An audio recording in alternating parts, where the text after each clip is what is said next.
ગુજરાત માધ્યમિક અને ઉચ્ચતર માધ્યમિક શિક્ષણ બોર્ડની ધોરણ 10 અને 12ની પરીક્ષામાં પરીક્ષા સેન્ટર પર પ્રથમ દિવસે વિદ્યાર્થીઓનું ફૂલ આપી સ્વાગત કરવામાં આવ્યું હતું। આજથી ગુજરાત માધ્યમિક અને ઉચ્ચતર માધ્યમિક શિક્ષણ બોર્ડની ધોરણ 10 અને 12ની પરીક્ષાની શરૂઆત થઈ છે। બોર્ડની પરીક્ષાને લઈને તંત્ર દ્વારા તમામ તૈયારીઓ કરી દેવામાં આવી છે। બોર્ડની પહેલી વખત પરીક્ષા આપતા વિદ્યાર્થીઓના ચહેરા પર ખુશી જોવા મળી રહી છે। વડોદરામાં હોલ ટિકિટ ચેક કરીને તમામ વિદ્યાર્થીઓને સેન્ટર પર પ્રવેશ આપવામાં આવ્યો છે। શાળામાં વિદ્યાર્થીઓનું કુમકુમ અને ગુલાબ આપી સ્વાગત કરવામાં આવ્યું હતું। आज क्लास 10 और क्लास 12 कॉमर्स का हमारे स्कूल में सेंटर पड़ा है और करीबन 10 स्टैंडर्ड के 450 बच्चों का यहाँ पे सेंटर है।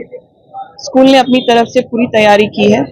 सारे क्लासरूम्स के अरेंजमेंट्स चेक किए गए हैं, बेंचेस चेक किए गए हैं, कैमरा चेक किया गया, सीसीटीवी चेक किया गया है एंड सब टीचर्स को ड्यूटी लिस्ट समझाई गई है।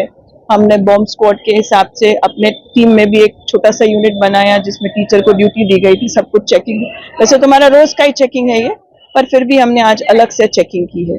पुलिस डिपार्टमेंट में भी हमने मैसेज दिया था तो वहाँ से भी टीम आई हुई है। सो हमारी तो पूरी तैयारी है आज के डेट में। ભાજપે પણ વિદ્યાર્થીઓનું સ્વાગત કર્યું હતું। ભાજપના શહેર પ્રમુખ જયપ્રકાશ સોની પણ ઉપસ્થિત રહ્યા હતા। આજથી ગુજરાતભરમાં એસએસસી અને એચએસસી એટલે કે 10મા અને 12માની પરીક્ષાનો પ્રારંભ થયો છે। સવારમાં 10મા ધોરણના વિદ્યાર્થીનું પેપર છે અને બપોરે 12માના વિદ્યાર્થીનું પેપર છે। ત્યારે આ વિદ્યાર્થીઓને જે સંપૂર્ણ વર્ષ દરમિયાન મહેનત કરી છે એ મહેનતનું જે ફળ છે પરીક્ષાના માધ્યમથી મળતું હોય છે।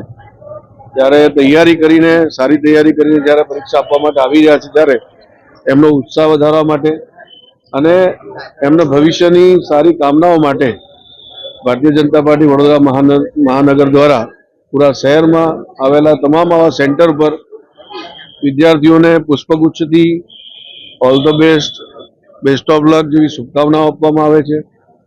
એક પેમ્પલેટ પણ ભારતીય जनता पार्टी દ્વારા બનાવવામાં આવ્યું છે જેમાં ભવિષ્યમાં 10મા અને 12મા પછીના અભ્યાસક્રમો કેવા પ્રકારના હોઈ શકે એનું માર્ગદર્શન આપતું પેમ્પલેટ એમના વાલીઓને આપવામાં આવશે જેથી કરીને ભવિષ્યમાં એમને આગળ કેવી રીતે વધવું એ પણ ચિંતા ભારતીય जनता પાર્ટીએ કરી છે। અત્રે ઉલ્લેખનીય છે કે આ વર્ષે ધોરણ 10 અને 12ના કુલ 15.27 લાખ જેટલા વિદ્યાર્થીઓ 1701 સેન્ટર પર પરીક્ષા આપવાના છે। પરીક્ષા કેન્દ્રની તમામ બિલ્ડિંગ સીસીટીવીથી સજ્જ કરવામાં આવી છે તેમજ તમામ પરીક્ષા સેન્ટર પર આરોગ્ય વિભાગની ટીમ પણ હાજર રહેવાની છે। દિવ્યાંગ વિદ્યાર્થીઓને આ વર્ષે 1 કલાકનો સમય વધારે આપવામાં આવશે। સંવાદદાતા સાથે અભિપ્રાય ન્યૂઝ વડોદરા। આવા જ વધુ સમાચારો જોવા માટે સબસ્ક્રાઇબ કરો અમારી યુટ્યુબ ચેનલને અને જોડાયેલા રહો ફેસબુક, ઇન્સ્ટાગ્રામ અને ટ્વિટર પર।